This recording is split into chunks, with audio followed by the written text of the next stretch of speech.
Breaking tonight, less than 24 hours after a debate that even some liberal media outlets described as a, quote, train wreck, some of the candidates are now demanding answers as to how things went so off the rails. Welcome to the Kelly File, everyone. I'm Megyn Kelly.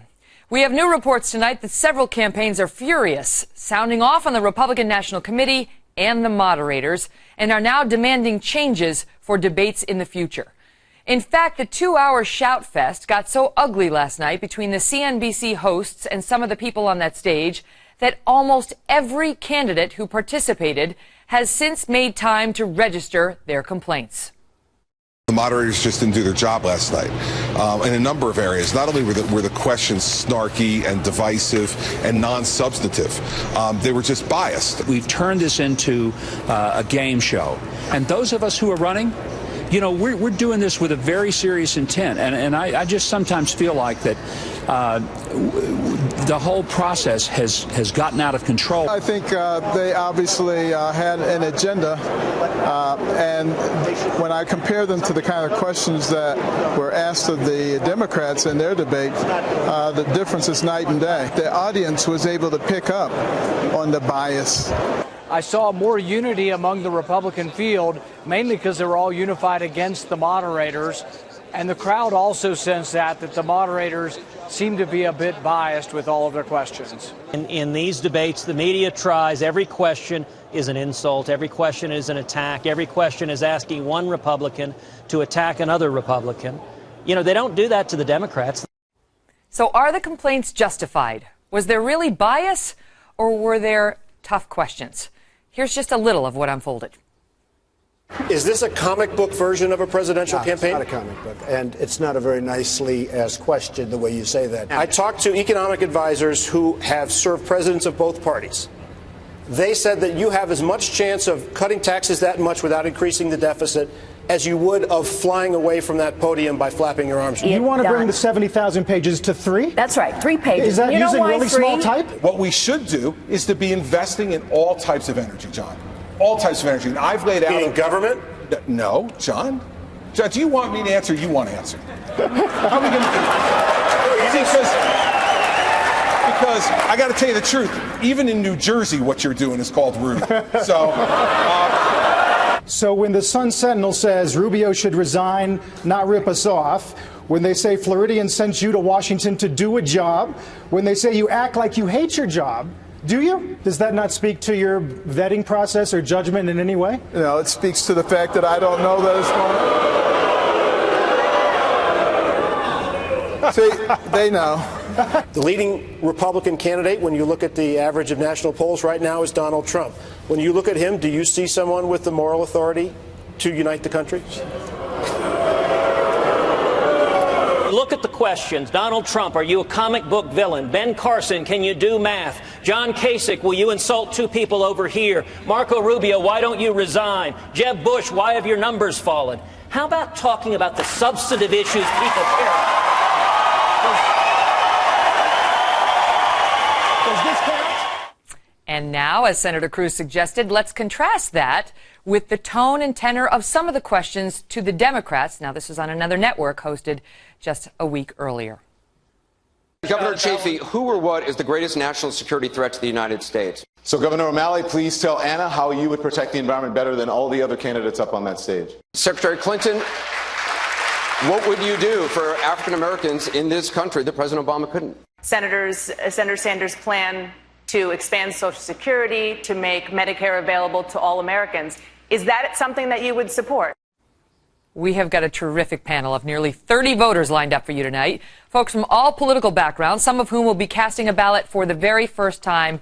They are all here. They are all Republicans, and they all have very strong feelings about what they saw last night. All right, let's start with how we're kicking it off, which is media bias and whether it was or was not present last night. Raise your hand if you thought that the moderators, as the candidates were charging, were biased. Wow. Let's try it this way. Raise your hand if you did not think that. Wow. What is the evidence of that? What did you see specifically in the back? Hold on. Go ahead. I don't even know what fantasy football is, and I could care less. This is not an issue that needs to be addressed. We need to address the real issues in this country, and to me it was just a game. It was a comedy of errors. What else did you guys see? Go ahead, in front. One thing that was interesting with a CNBC, I was expecting a more substantive debate in connection with business issues. The economy. Because, right, exactly. Subject. The moderators were just terrible when it came to that. I was expecting a more robust conversation in connection with how these candidates were going to effectively deal with the economy, and we just didn't get it. What else? Go ahead, in the front. Well, yeah, go ahead. The fact that we're in $18 trillion worth of debt as a nation is an issue that should be discussed, not whether Marco Rubio took money from his 401k and the penalties he'll be receiving. That's not an issue. Our country has serious issues like ISIS and, job creation. You don't think it was an issue? They were trying to get at, can you manage the country's finances if you can't manage your own? You don't think that's fair? I don't think that's fair. What were they trying to get at? No, they were manipulating the questions, coercing the answers to fit a narrative, and in doing so, they cheated the American people, the undecided voters, from really setting out to think about whom they would prefer come election time. What did you make of the tone? Because I'll tell you, in listening to the questions as a moderator, I thought they could have gotten away with a lot of these questions if they had ended them differently, as we called it in our own debate prep, the dismount. If the dismount had been more respectful, and if they didn't ask them in quite the tone that they chose. But what did you think? It really came across like an inquisition, just like you sort of pointed out. They have the candidates up there trying to justify themselves, their policy positions, their personal lives to the moderators, rather than trying to use it as a forum for educating all the voters out there who have to make a very important decision very soon. Their tone was very snarky, and you could sense the attitude on them. And I got to tell you, as a Republican, I feel vindicated, because whenever I talk to someone who may be liberal, Democrat, and they say, where'd you get your information from? I say, Fox News. Oh, Fox News. Well, you know what? Now we see with the mainstream media the way they're leaning. They're leaning to the liberal left. And now I feel vindicated, and I can see more and more how Fox News is fair and balanced. We are tough on both sides. I think our debate proved that. Go ahead. Let me point out one specific contradiction in the personal finance question that was raised earlier when it comes to Marco Rubio. Let's see if CNBC asks Hillary Clinton, you were dead broke. Does that make you qualified? And in defense of Anderson Cooper, who I thought did a good job at that Democratic debate, he has not yet hosted a GOP debate, so that wasn't really an apples to apples comparison. Go ahead.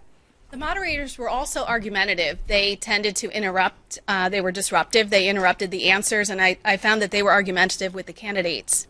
That was another thing, because I'll tell you, we talked about this a lot at the Fox News debate. Are we going to interrupt the candidates if they have a minute to answer? Do we interrupt them in the middle of their minute, or do they get that minute to say what they? And our own policy among the three of us was, if it's really egregious, if they've gone completely off the rails and are offering talking points that have nothing to do with it, then we'll kick them back in. But otherwise, that's their time to use as they wish. They took a different tactic. Go ahead. I thought they were really unprepared. They didn't have their sources. Becky was like, oh, well, didn't you say, or what have you. But there was that was the worst moment of the debate. It was, but there was a moment where they had the opportunity to ask Jeb Bush when they were asking about income inequality. They could have tied that to his support for Common Core, which is hugely unpopular with Republican voters. And instead of doing that, they asked about fantasy football and things that we actually don't care about. Are there any lawyers in this crowd? Raise your hand if you're a lawyer. Okay. In training. So, the first thing they teach you when you're going to impeach a witness, right? When a witness has told you something and you've got him and then they deny it, is you have your impeachment evidence ready. You have it at the ready. Whatever you want to say about the moderators and bias or no bias, why did we see a debate moderator asking the candidate where she got her information from? Why? Why? They weren't looking to engage. They were looking to argue. And that's the way it came off. They didn't look like they really were trying to get at the issue at hand. They were trying to make the candidates look poor. But having said that, does anybody out here think it was a tactic by the Republicans to be so indignant? Yes. A tactic? Yes. You do? Yes. You think they milked it? Absolutely. They circled the wagons. It was a tactic. It was a good tactic, and it worked. The moderators were unprofessional. It was the worst moderated debate I've ever seen. It's a strange place when you get to Chris Christie looking at the press and saying, "You're being rude. You're rude," right? So go ahead in the middle here, right here. One of the things that I thought was most egregious was Do you remember, I think it was Trump, that he answered one of the questions, and then they actually went and they did a fact check during the break and came back and said, That's because he gave him an answer that wasn't true. That was the Becky Quick question where she said, where did I get my information from? He said, I have no idea. She said, I'm sorry. She was right. Clearly, a producer said to her in her ear, Becky, you are right. You just don't have your information. So she tried when she came back to raise it. But the viewers were lost, like you proved tonight. That's why it's our responsibility as the moderators to have our facts correct. That's the obligation we have to you because we're your representatives. Okay, wait, we have so much more that we are going through tonight, so stand by.